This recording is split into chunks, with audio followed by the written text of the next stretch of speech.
In the autumn of 1979, three children walked out of the woods near Coldwell, Montana. They hadn't been reported missing. No one had been looking for them. When the state trooper asked their names, the oldest child, a girl no more than 12, whispered something that made him go pale. She said they were the Dalton children. But according to every record in that county, the Dalton family had no children. They never had. The house where these kids claimed to live had been abandoned for 30 years. And when investigators finally went inside, they found something in the basement that would force an entire town to confront a secret they had spent decades trying to bury. Hello everyone. Before we start, make sure to like and subscribe to the channel and leave a comment with where you're from and what time you're watching.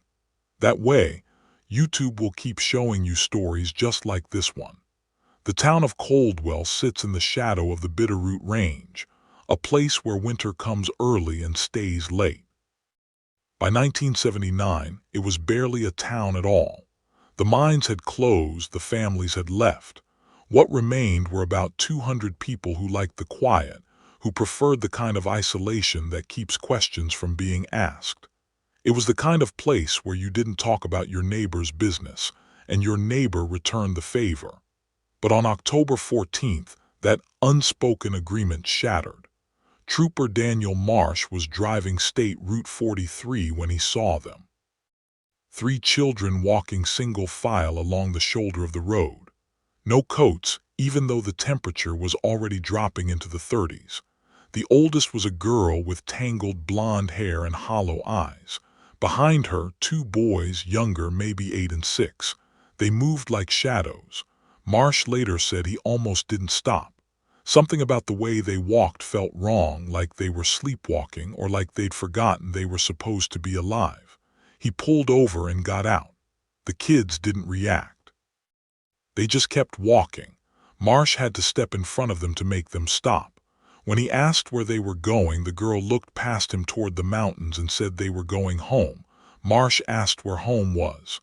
The girl pointed back the way they'd come toward the old service road that led deep into the woods.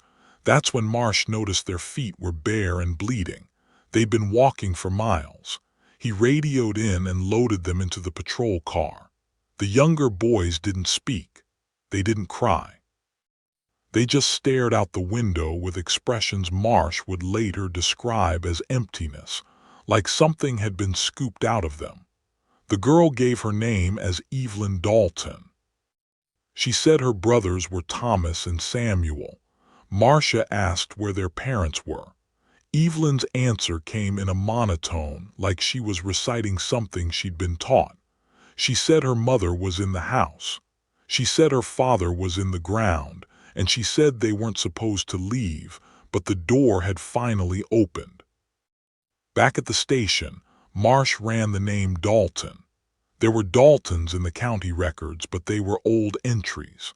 The most recent was a property deed from 1946, registered to a man named Harold Dalton and his wife Catherine. The house was listed on rural Route 12 about 8 miles into the woods, but there was no mention of children, no birth certificates, no school records, nothing. Marsh called the county clerk, a woman named Phyllis Hargrove, who had lived in Coldwell her entire life. When he said the name Dalton, there was a long silence on the other end of the line. Then Phyllis said something that made Marsh's skin crawl. She said the Daltons didn't have children. She said everyone knew that. Marsh asked what she meant by everyone knew. Phyllis hesitated, and then she said the Daltons had been strange people, kept to themselves, didn't come into town except for supplies, and even then only Harold ever showed his face. Catherine was never seen after 1948. People assumed she'd left him or died, but no one asked. That was just how things were done. Harold himself had been found dead in 1953, collapsed in his barn. Heart attack, they said. The property had sat empty ever since. No one wanted it. No one even wanted to talk about it. Phyllis said that if these kids were claiming to be Daltons, then someone was playing a sick joke or something much worse was happening. Marsh drove out to the property that same evening. He brought another trooper with him, a younger man named Roy Penner. The road was overgrown, barely passable, trees pressed in on both sides, their branches forming a canopy so thick that even in daylight it felt like dusk. When they finally reached the house, Marsh's first instinct was to turn around. The place radiated wrongness. It was a two-story farmhouse, gray and sagging, its windows dark and covered in grime. The porch had collapsed on one side. The door hung open. They went inside. The smell hit them first. Not rot exactly, something older, something that had settled into the walls. The main floor was a wreck. Furniture overturned, covered in dust and animal droppings. But there were signs that someone had been there recently. Footprints in the dust. A pan on the stove with something burned inside. Marsh called out, no answer. They moved through the kitchen, past a hallway lined with photographs so faded you could barely make out the faces. And then they found the door to the basement. It was locked from the outside, a heavy padlock, new, still shining. Penner asked why anyone would lock a basement from the outside. Marsh didn't answer. He just took out his bolt cutters and snapped the lock. The stairs descended into darkness. Marsh's flashlight beam cut through the black, landing on stone walls slick with moisture. The air was thick, hard to breathe. Penner stayed close behind him, his hand on his service weapon, even though neither of them knew what they were expecting to find.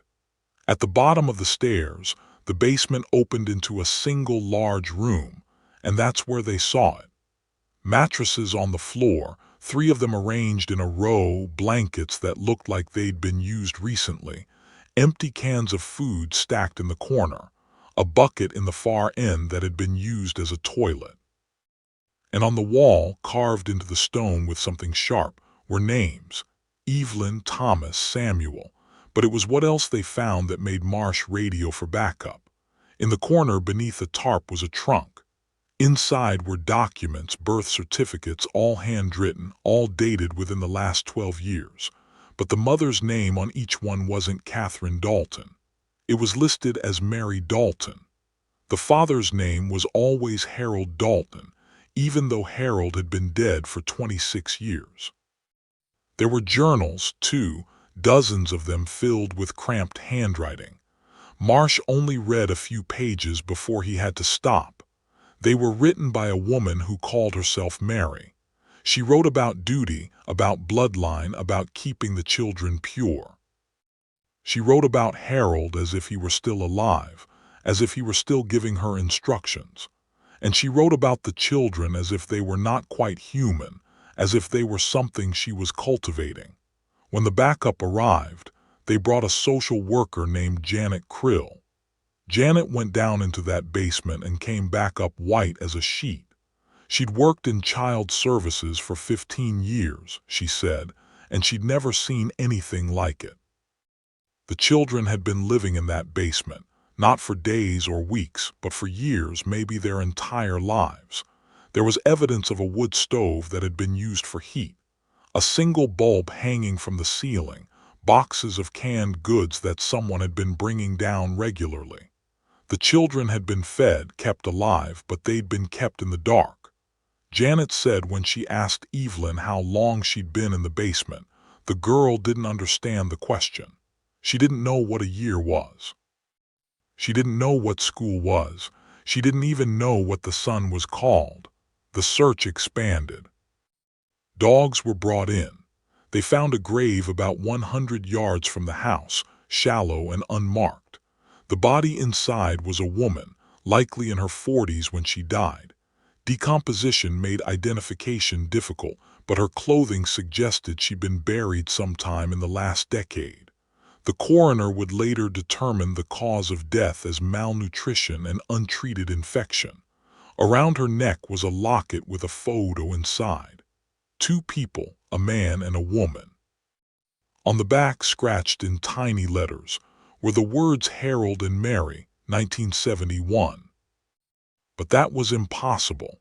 Harold Dalton had been dead since 1953, unless the man in the photo wasn't Harold at all. The investigation turned to the town itself. Who had known, who had seen, who had been bringing food to those children? Someone had to have been keeping them alive. The padlock on the basement door was new, but the routine was old. Those kids had been fed. Their waste had been managed. Their existence had been maintained. This wasn't neglect. This was deliberate. This was a system, and systems don't run themselves. Marsh started interviewing residents. Most claimed ignorance. They said the Dalton property was cursed, that people stayed away from it, but their answers came too quickly, too rehearsed. There was something practiced about the way they shut down questions. One woman, elderly, let something slip. She mentioned that groceries used to go missing from the general store, not stolen. Exactly.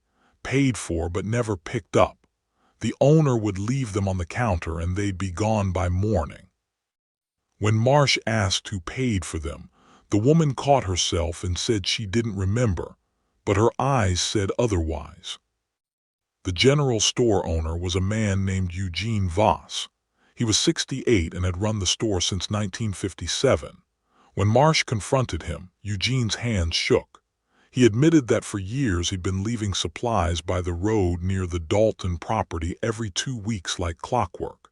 Someone would leave cash in his mailbox, always the exact amount, and he'd leave the supplies. He never saw who took them. He said he didn't want to know. Marsh asked why he'd never reported it. Eugene looked at him like he was stupid. He said, "You don't ask questions in Coldwell. You don't pry. That's how people survive in a place like this." But Eugene wasn't the only one.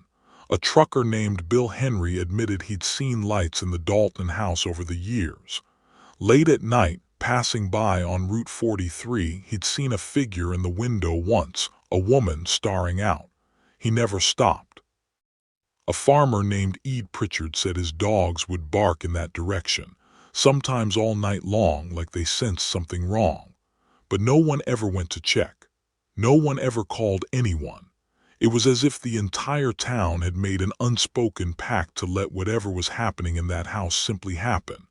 And when Marsh asked why, he got the same answer from nearly everyone. Because the Daltons were always trouble. Because bad things happened to people who got involved with the Daltons.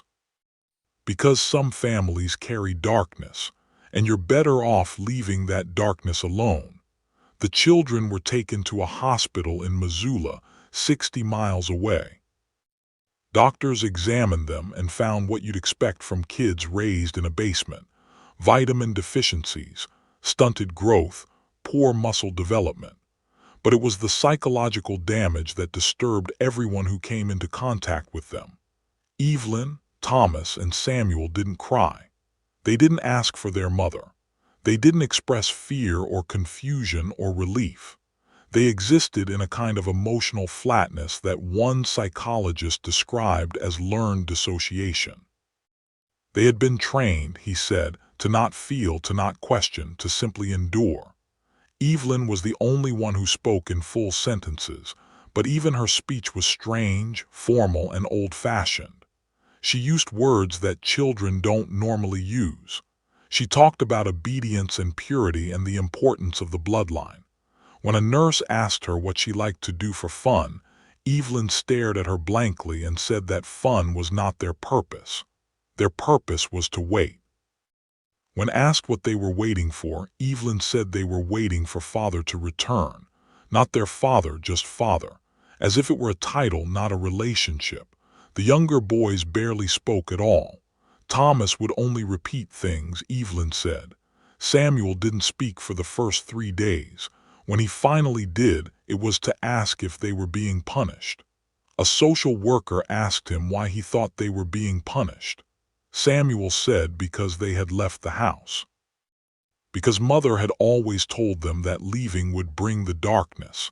He said the darkness was already coming. He said he could feel it. The investigation into Mary Dalton intensified. Fingerprints from the house were run through every database available.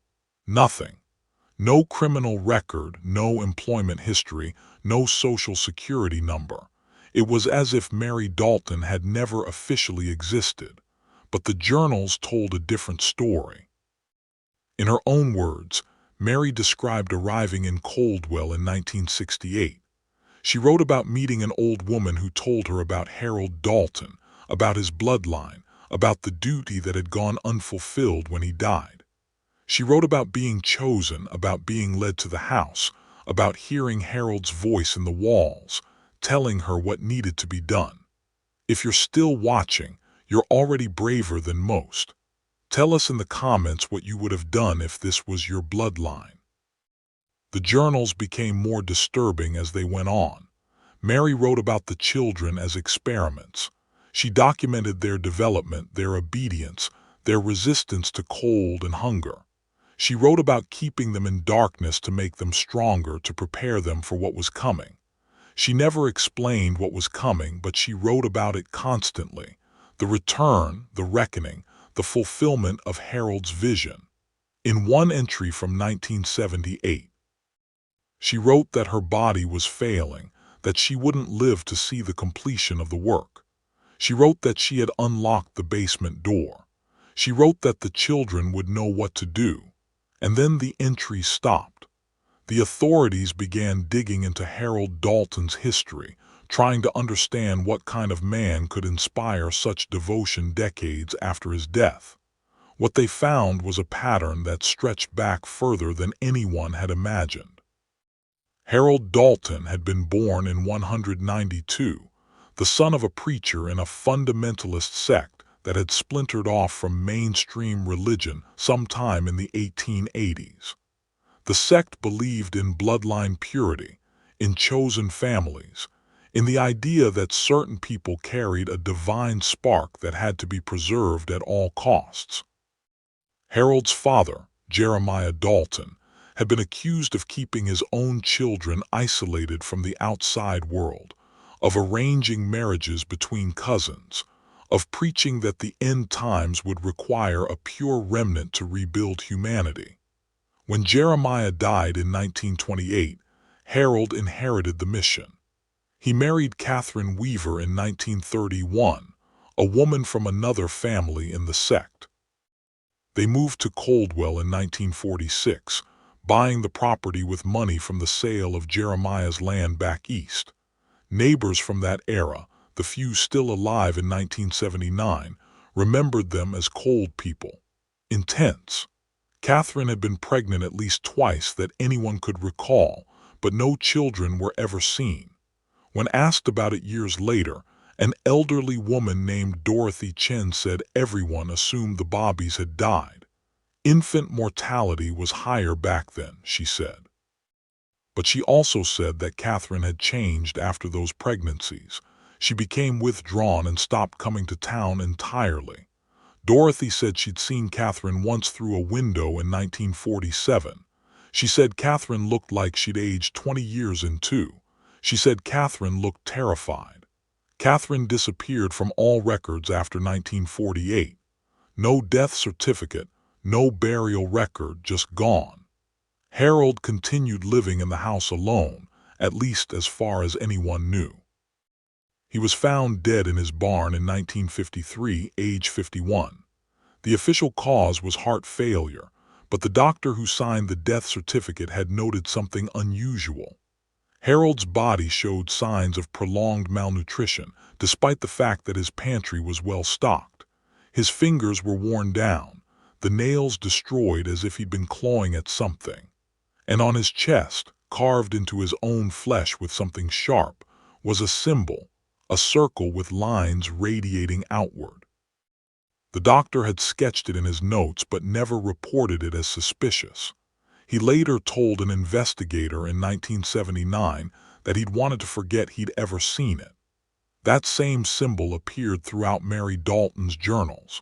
She drew it obsessively. She called it the mark of continuation. She wrote that Harold had shown it to her, that he had come to her in dreams and visions, that he had guided her hand when she carved it into the basement wall above where the children slept. When investigators went back to examine the basement more carefully, they found it everywhere. Scratched into the stone, burned into the wooden support beams, traced in what appeared to be dried blood on the underside of the mattresses. And they found something else. Behind a loose stone in the wall, there was a space. Inside that space were photographs, dozens of them, children, different children, spanning decades. On the back of each photo were dates and names. The oldest was from 1933. The most recent was from 1978. A photo of Evelyn, Thomas, and Samuel. The photographs changed everything. They suggested that what happened to Evelyn, Thomas, and Samuel wasn't an isolated incident. It was part of something that had been happening for generations. Investigators tracked down records for some of the names on the back of the photos. Most led nowhere. No birth certificates, no social security numbers, no trace that these children had ever legally existed. But a few led to old missing persons reports, cases that had gone cold decades ago. Children who had vanished from neighboring counties in the 1930s and 40s. Children whose disappearances had been written off as runaways or abductions, their files buried and forgotten. One photograph stood out. A girl, maybe 10 years old, standing in front of the Dalton house. On the back, in faded ink, it said Catherine, 1912. Investigators cross-referenced it with Catherine Weaver's records. The dates aligned. Catherine hadn't married into this. She'd been born into it, raised in it. And the pregnancies that neighbors remembered, the Bobbies that were never seen, they hadn't died. They'd been hidden, kept in that basement just like Evelyn, Thomas, and Samuel. The pattern became clear. Harold and Catherine had continued what Jeremiah had started, and when they were gone, Mary had taken up the mission. But who had Mary been? Where had she come from? And who would have come after her if she had lived? The town of Coldwell was forced to confront what it had allowed to happen. Town meetings were held. People shouted. People wept. Some admitted they'd suspected something but had been too afraid to act. Others claimed total ignorance, though their eyes told a different story. A few elderly residents spoke about the old sect, about families that had scattered across Montana, Idaho, and Wyoming in the early 1900s, about beliefs that had been passed down like poison through generations. They said the Daltons weren't the only ones. They said there were others in other towns living by the same code, keeping the bloodline pure, waiting for the return. No one wanted to believe it, but no one could prove it wasn't true. Evelyn, Thomas, and Samuel were placed in foster care, in separate homes, on the recommendation of psychologists who believed they needed to develop individual identities outside of the family structure that had defined their entire existence. It didn't go well. Evelyn ran away twice trying to find her brothers. Thomas stopped eating, stopped speaking entirely. Samuel screamed at night every night, saying the darkness was coming. Eventually, they were reunited in a specialized group home. They're adults now in their 50s, living quiet lives under names that aren't Dalton. They've never spoken publicly about what happened. The few people who have maintained contact with them say they still struggle with basic things: trust, affection, the idea that they're allowed to want things for themselves. One case worker said that Evelyn once told her she still dreams about the basement. She said it felt safer there. She said the world above ground was too bright, too loud, too full of people who didn't understand what it meant to wait. The Dalton house burned down in 1982. No one claimed responsibility. No one investigated too carefully. The property was sold for back taxes and now sits empty, the foundation overgrown with weeds. But people in Coldwell still don't talk about it. They don't talk about the children or the photographs or the symbol carved into Harold Dalton's chest. They've gone back to the old ways. Keep quiet, mind your business. Don't ask questions because some secrets once buried are meant to stay that way. And some families carry darkness so deep that even after they're gone, it lingers in the soil, in the walls, in the silence of people who knew and did nothing. The Dalton children walked out of those woods in 1979. But what they walked out of, what they were part of, never really ended. It just went back underground, waiting, always waiting for someone else to find it, for someone else to continue the work. And if you listen carefully, if you drive through towns like Coldwell late at night, you might start to wonder how many other families are out there, how many other basements, how many other children hidden away, waiting for a return that will never come. The answer is something most people don't want to know, but it's there in the silence, in the spaces between what people say and what they refuse to say. In the darkness that some families pass down like inheritance, the Daltons are gone. But the evil they served, the evil that used them, it's still out there, still waiting, still watching.